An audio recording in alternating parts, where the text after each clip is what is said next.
ప్రపంచంలోనే అత్యంత వేగంగా మునిగిపోతున్న నగరం ఇండోనేషియా రాజధాని జకర్తా. అందుకే ఆ దేశం అడవి మధ్యలో కొత్త రాజధాని నగరం నిర్మించే పని పెట్టుకుంది. ఈ ప్రతిష్టాత్మక ప్రాజెక్టును త్వరలో పదవి విరమణ చేయనున్న ఆ దేశ అధ్యక్షుడు జోకో విడోడో మానస పుత్రికగా చెబుతారు.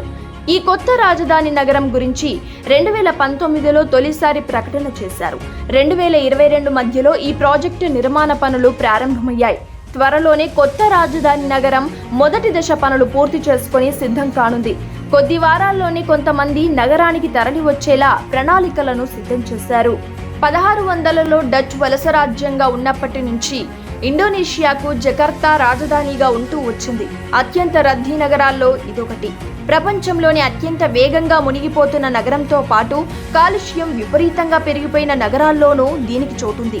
ఈ మహానగరంలోని 40% భూభాగం, దాదాపు 1,05,00,000 మంది జనాభా నివసిస్తున్న ప్రాంతం సముద్ర మట్టానికి దిగువన ఉంది. మునక ప్రమాదం ముంచుకొస్తుండటంతో కొత్త రాజధాని దిశగా 2019 నుంచి ప్రయత్నాలు మొదలుపెట్టింది ఇండోనేషియా.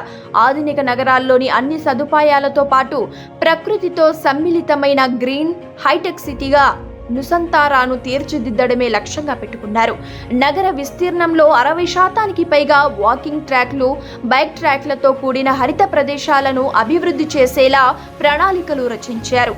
కొత్త రాజధాని నగర నిర్మాణానికి $33 బిలియన్ ఖర్చవుతుందని అంచనా వేశారు. అందులో 5వ వంతు మాత్రమే భరించేందుకు ప్రభుత్వం సిద్ధంగా ఉంది. మిగిలిన నిధులను ప్రైవేటు పెట్టుబడుల ద్వారా ఆకర్షించేందుకు కష్టపడుతోంది. ఈ కొత్త రాజధాని నగరం జావా ద్వీపంలో ఉన్న ప్రస్తుత రాజధాని జకర్తాకి 12,000 కిలోమీటర్ల దూరంలో ఉంది. వరదలు, భూకంపాల వంటి ప్రకృతి వైపరీత్యాల ప్రమాదం తక్కువగా ఉండే బోర్నియో ఐలాండ్లోని ఈస్ట్ కాలిమంతన్ అటవీ ప్రాంతంలో ఈ కొత్త నగరం నిర్మితమవుతుంది.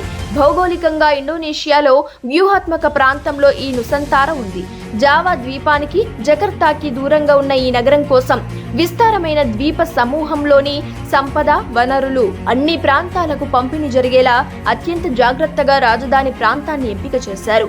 ఇండోనేషియా జాతీయ ఆర్థిక వ్యవస్థలో 60% వాటా అత్యంత జనసాంద్రత కలిగిన జావా ద్వీపానిదే.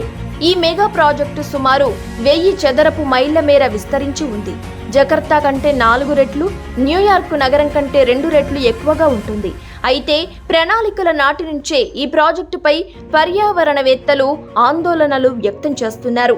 నూతన నగర నిర్మాణంతో పర్యావరణం దెబ్బతింటుందని, అంతరించిపోతున్న జంతుజాతులైన ఓరంగుటాన్లు, పొడవాటి ముక్కు ఉండే కోతుల ఆవాస ప్రాంతాలు తగ్గిపోతాయని అంటున్నారు.